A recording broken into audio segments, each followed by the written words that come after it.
জীবনের মূল্য যদি আপনি বুঝতে চান তাহলে তিনটি স্থানে আপনার যেতে হবে। তাহলে আপনি আপনার জীবনের মূল্যটা বুঝতে পারবেন।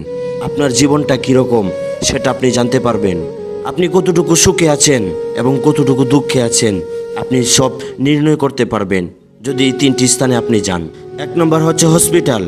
হসপিটালে আপনি যান, গিয়ে দেখেন আপনার মতো কত মানুষ শুয়ে আছে। আপনার তো পা আছে, অনেকের পা নেই। আপনার তো চক্ষু আছে, অনেকের চক্ষু নেই। আপনার তো হাত আছে, অনেকের হাত নেই।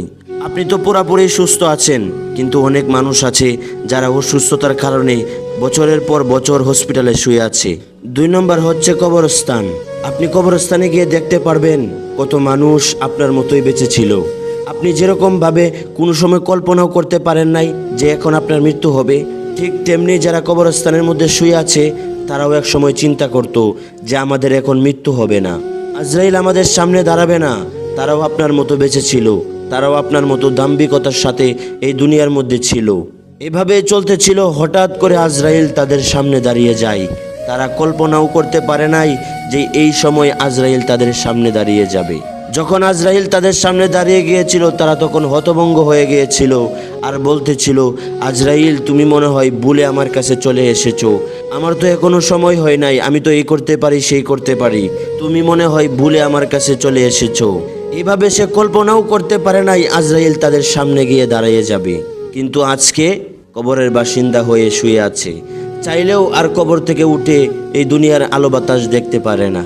3 নম্বর হচ্ছে কারাগার। কারাগারে যান, দেখেন বছরের পর বছর তারা কারাগারের মধ্যে শুয়ে আছে। বছরের পর বছর একই বিল্ডিংয়ের নিচে একই রুমের মধ্যে শুয়ে আছে।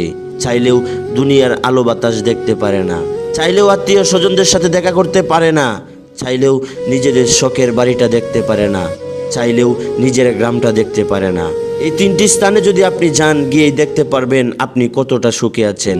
এজন্যই বলি ভাই, জীবন আছে, জীবনের কদর করেন, মূল্যায়ন করেন।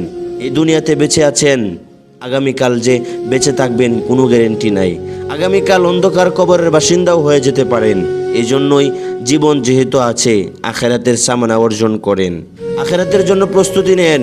ওই অন্ধকার কবরে কিভাবে থাকবেন, কিভাবে কাটাবেন, ওইখানের কিছু খাবার অর্জন করেন এই দুনিয়াতে থেকে।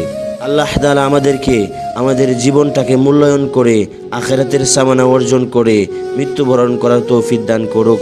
আমিন।